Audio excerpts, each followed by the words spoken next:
ఎన్టీఆర్ జిల్లా విజయవాడలో అర్చకులు ఆందోళనకు దిగారు. కృష్ణానది తీరాన గల పిండ ప్రధానుల ఘాట్లో నిరసన చేశారు. వెల్లంపల్లి ఫౌండేషన్ పేరుతో ఏర్పాటు చేసిన షెడ్ల పేరుపై నల్ల రంగు వేయటం సరికాదన్నారు అర్చకులు. నల్ల రంగు పోసిన వారిపై పోలీసులకు ఫిర్యాదు చేస్తామని అన్నారు ఫౌండేషన్ డైరెక్టర్ కొనకల విద్యాధరరావు.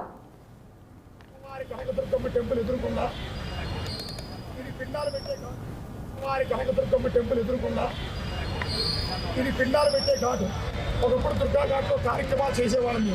పిండ ప్రధానాలు అక్కడ భక్తులకి ఈ పిండ ప్రధానానికి శక్తి లేక చాలా ప్రజలు కూడా వచ్చిన వాళ్ళ భక్తులు ఇబ్బంది పడుతుంటే మాకు ఆ గవర్నమెంట్ పిండ ప్రదానం చేసుకోవడానికి సపరేట్ ఘాటు కేటాయించింది.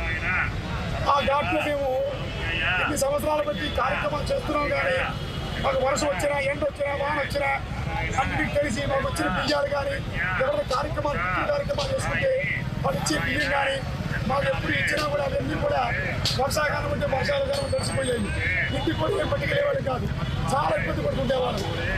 ఒకప్పుడు ఇలాగే మేము అందరూ కూడా గ్రామ ప్రజల సంఘం పెట్టుకొని మలపల్లి సీనిగా దగ్గరికి వెళ్ళి నా జరుగుతుంది ఆయన మాకు ఏమైనా అవకాశం వచ్చి మాకు శక్తులు ఇస్తే కొద్దిగా వచ్చిన భక్తులు ఇబ్బంది పడకుండా వృద్ధాప్యంలో ఉన్నవాళ్ళు కానీ చాలా కొద్దిగా ఎండనకుండా బాగునకుండా మాకు ఇచ్చిన కార్యక్రమాలు చేసినప్పుడు బియ్యాలు కానీ వేరే వస్తువులు కానీ గ్రాసం కానీ అవన్నీ కూడా పాడైపోతున్నాయి. మాకు షెడ్యూల్ ఇస్తే అవన్నీ కూడా కొద్దిగా మిగిల్చుకొని ఇంటికి తీసుకెళ్ళి మా పిల్లల పిల్లలు తింటారు. మాకు వచ్చే రూపాయి తక్కువ. మా ఆధారం మాకు కేవలవాది మా పితృదేవత ఇచ్చిన ఆస్తులు ఏమిటంటే ఆస్తులు పైన ఇదే ప్రదానం చేసుకోవడానికి మాకు వచ్చి ఇచ్చి నేర్పించి అమ్మవారి కనకదుర్గమ్మ టెంపుల్ ఎదుర్కొందా